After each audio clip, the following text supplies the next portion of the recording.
uzakora inyigo y'umushinga ubworozi bw'inkoko.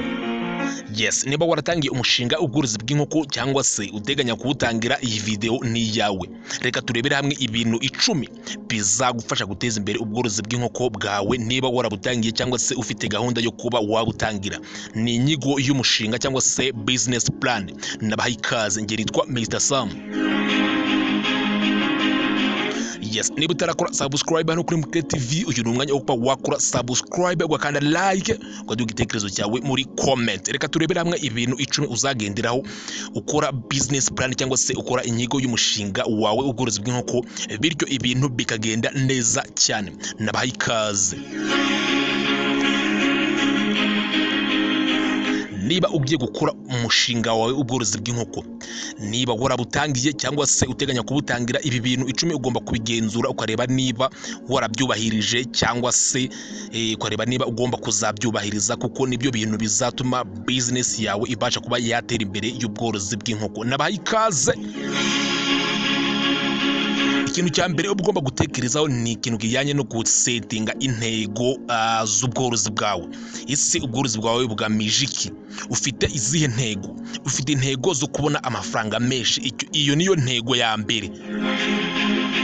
Intego ya kabiri ugomba gutekerezaho, ese ubworozi bwawe bufite intego yo gusavinga abantu amagi menshi, inyama nyinshi cyangwa se inyama n'amagi byose. Ibyo byose ni ibintu ugomba gutekerezaho neza, ukaba ufite intego isobanutse neza cyane, kuko business itagira intego, iyo nta business iba iyirimo kabisa.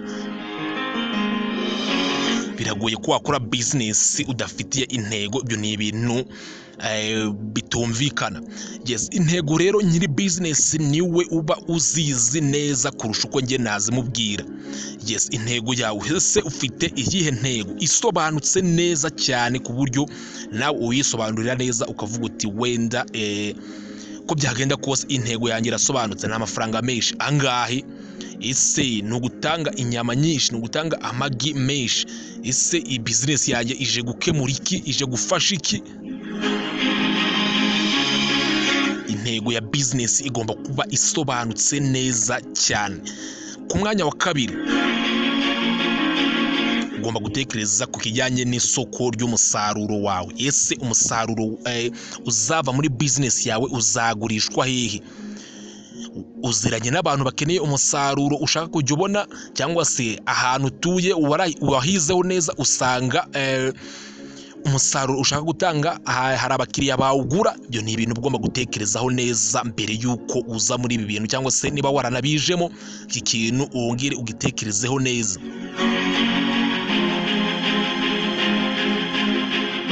Uje kugurisha umusaruro w'amagi, umusaruro w'inyama. Ese ahantu utuye niba hari abantu badashobora kuba babigura ariko uziranye n'abantu bashobora kuba babigura, ikintu kijyanye na connection ukaba ugifite neza cyane mu bijyanye n'aho uzajya ugurisha umusaruro wawe, cyane ko iyo ufite umusaruro nyine kiba gisigaye ni ukuwugeza ku isoko ubundi bakaguha amafaranga.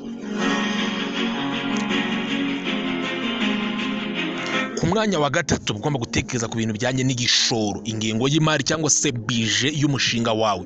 Andika amafaranga yose ufite ushaka gushora mu mushinga wawe. Nabakuriye video mbasobanurira ku kintu kijyanye na farm record cyangwa se igitabo umuntu yandikamo, umworozi yandikamo ibikorwa byose bibera mu bworozi bwe.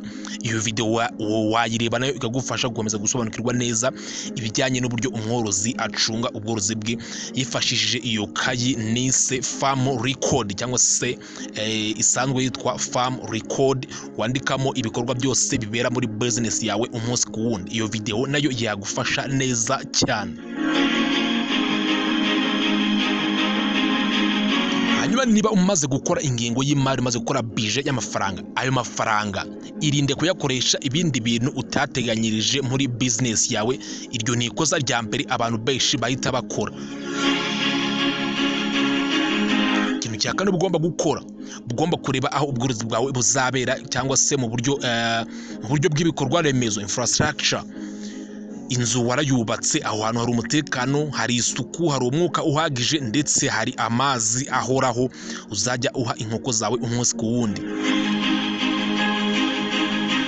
Ibi ni ibintu by'ingenzi ugomba kwitaho mu bijyanye no kureba infrastructure cyangwa se ahantu ugiye korora ubworozi bwawe. Hari umuhanda uzagufasha gukora transport y'umusaruro wawe, amagi, cyangwa se niba ari n'abakiriya baje kukureba akaba ari ahantu nyine ashobora kuba hagendeka mu buryo bworoshye. Cya gatanu ugomba kureba ku kijyanye n'ibiryo. Ibiryo aho hantu hakorohereza kuba wabona ibyo biryo. Hari umuhanda umeze neza, cyangwa se hari raw materials, cyangwa se hari ibyifashishwa mu kubona ibiryo by'inkoko. N'urugero hera nk'ibigori cyangwa se hera ibindi binyampeke byose byifashishwa mu gukora ibiryo by'inkoko.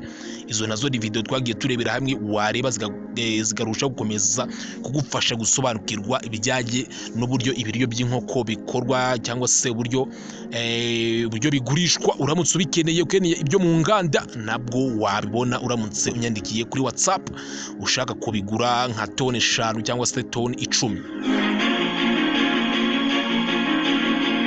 Hanyuma ikindi ukaba ufite ubumenyi rero, ugomba gukora ibishoboka byose ukaza muri business y'ubworozi bw'inkoko ubifiteho ubumenyi buhagije, ugasura aborozi ukaganira nabo ukamenya imbogamizi bagenda bahura nazo. Icyo ni ikintu cy'ingenzi cyane ugomba gutekerezaho, kuko ntabwo wakora business ngo izatera imbere iyo business utayifiteho ubumenyi buhagije.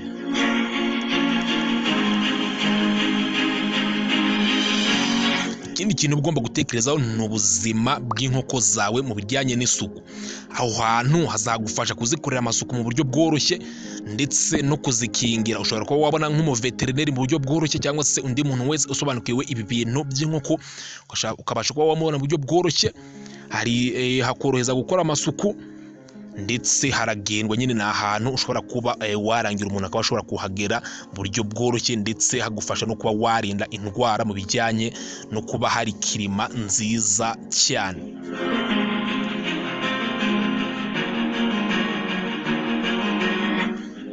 Hanyuma ikindi kintu ugomba gutekerezaho ni imicungire rero, uburyo uzacunga ubworozi bwawe. Aho hantu iyo business ugiye gutangira y'ubworozi bw'inkoko, ahantu uzayikorera hakwemerera kuba wayigenzura umunsi ku wundi. Ese ufite akandi kazi uzabifatanya, cyangwa se uzakenera umukozi uzajya ubigufashamo? Ibyo nabyo ni ibintu ugomba gutekerezaho mu gihe uri gukora ino bije y'umushinga w'ubworozi bw'inkoko. Niba uzi ko uzakenera umukozi, ubwo mu mafaranga y'igishoro cyangwa se bije ugomba guteganyamo ayo uzajya uhemba umukozi, cyangwa se niba ari wowe uzajya ubyikorera. Ibyo nabyo ni ibintu ugomba gutekerezaho mu gihe uri gukora inyigo y'umushinga wawe.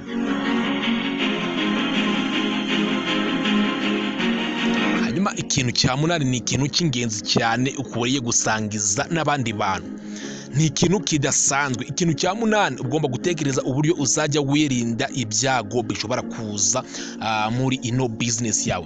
Ahangaha uri gukora inyigo y'umushinga, ikintu kijyanye no kugenzura ibyago ushobora kuba wahura nabyo, uburyo uzahangana nabyo. Ni ikintu cy'ingenzi uba ugomba guteganya muri business plan yawe, kuko abenshi nacyo kintu kibaca intege bikarangira bibananiye cyane, bitewe no kudateganya uburyo bazahangana n'ibyago bishobora kuza mu gihe batangiye ino business.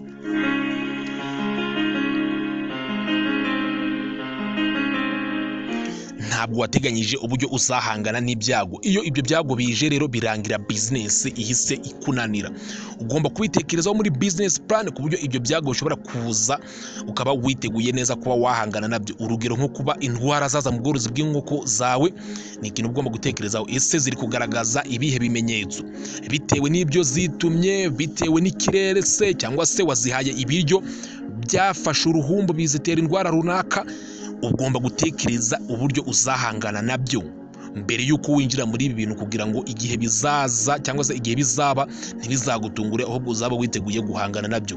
N'ubujura, niba bakwibye inkoko bazibye, ibyo ni ibintu ugomba gutekereza guhangana nabyo. Niba uzasigaho umuntu wo kuzicungira umutekano, ese baramutse bazibye byagenda ute? Ni ibintu ugomba gutekerezaho. Ni nayo mpamvu ugomba kuba ufite amafaranga ahagije yo kuba wakora backup mu gihe ibintu bitagenze nk'uko wari warabitekereje.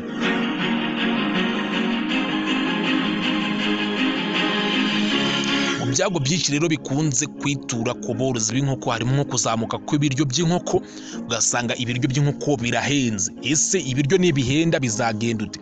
Niba ukoze business plan uyu munsi ikiro kiri kugura 650, ni urugero, nyuma y'imyaka 2 ntabwo kizaba kigura ayo mafaranga, kizaba cyarazamutse. Ibyo ni ibintu ugomba gutekerezaho, nta bundi bwenge bwishi bisaba, ugomba kubitekerezaho gire ukamenya ko uzahangana nabyo. Niba nawe uzongera ibyo wagurishaga cyangwa se igiciro cy'uko wagurishaga uzacyongera, ibyo byose ni ibintu nyine ugomba gutekerezaho, apana ngo bizakwitureho wumve biragutunguye kandi ari ibintu wagombye kuba waratekerejeho mbere y'uko winjira muri business. Uburyo bwa 9 rero ni uburyo bwo kwagura umushinga. Ese business yawe ubworozi bwo guteganya kuzabwagura cyangwa se kubwongera. Yes, katuvuge kwagura nyine umushinga, kwagura umushinga cyangwa se kwagura business yawe. Ufite inkoko 100 uheriyeho uyu munsi, nyuma y'imyaka 2, nyuma y'umwaka zaba zarabaye 500, zaba zarabaye 1000. Ibyo byose ni ibintu nyine ugomba gutekerezaho. Cyangwa se niba uri kubikora ushaka kwiboneramo amagi yo kurya, cyangwa se niba uri kubikora nka business, ibyo byose ni ibintu nyine ugomba gutekerezaho. Gusa ahangaha nyine turi gukora business plan, iyi video twayikoreye abantu bazabikora nk'umushinga bateganya kubonamo inyungu y'amafaranga. Yes, mu buryo bwo kwagura umushinga wawe rero ni ibintu ugomba kuba waratekerejeho. Ahantu uri kororera, niba inzu ufite iri kujyamo inkoko 50, ukaba uteganya ko mu myaka iri imbere uzorora n'inkoko 1000, ugomba kororera ahantu nyine hazagufasha kubaka cyangwa se kwagura aho inkoko zizaba, apana kubaka cyangwa se kubikorera ahantu utazabona uburyo wongera aho inkoko ziba mu buryo bw'amazu zizabamo. Ni ibintu nyine ugomba gukorera plan, ukaba ubizi neza ko aho hantu hari ubutaka buhagije buzagufasha kwagura umushinga wawe. Ikintu cya 10 ugomba gutekerezaho rero, ugomba gukurikirana cyangwa se kwandika amakuru yose aba mu bworozi bwawe. Ibi nabyo ni ibintu ugomba gutekerezaho, ugateganya yakaye nababwiye bita farm record. Iyi kaye y'aborozi buri mworozi wese wateye imbere aba yifite. Iyo video yagufasha gukurikirana neza uburyo uzajya ugenzura ubworozi bwawe. Amagi zateye uyu munsi, izapfuye nizihe, ese zishwe n'iki, n'uburwayi, ntuwazikandagiye. Ibyo byose ni ibintu bigenda bigufasha kumenya uburyo umushinga wawe nyine uri kwaguka, cyangwa se na experience. Ntabwo wakora ubworozi bw'inkoko utandika, ugomba kwandika amagi zateye, ufite inkoko zingana iki, zirya ibiryo bingana iki, amazi, amafaranga waguze ibiryo angana iki, kugira ngo bizagufasha nyine kuba wabara n'inyungu cyangwa se n'ibihombo ushobora kuba wagira mu gihe nyine wanditse. Icyo kintu ugomba kugitekerezaho muri business plan kugira ngo uzarushe gusobanukirwa neza no kubara ubworozi bwawe aho buva naho bugana.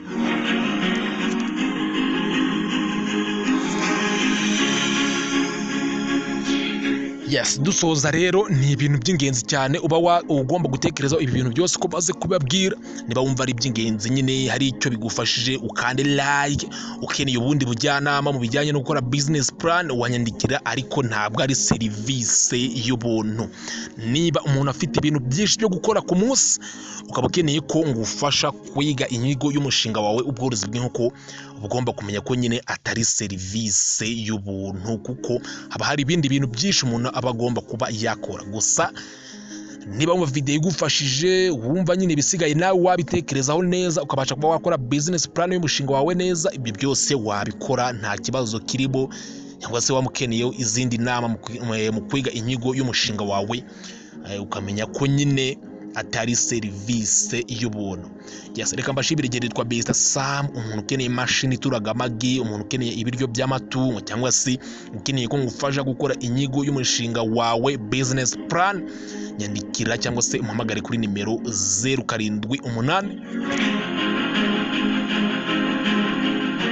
078 98 31 68.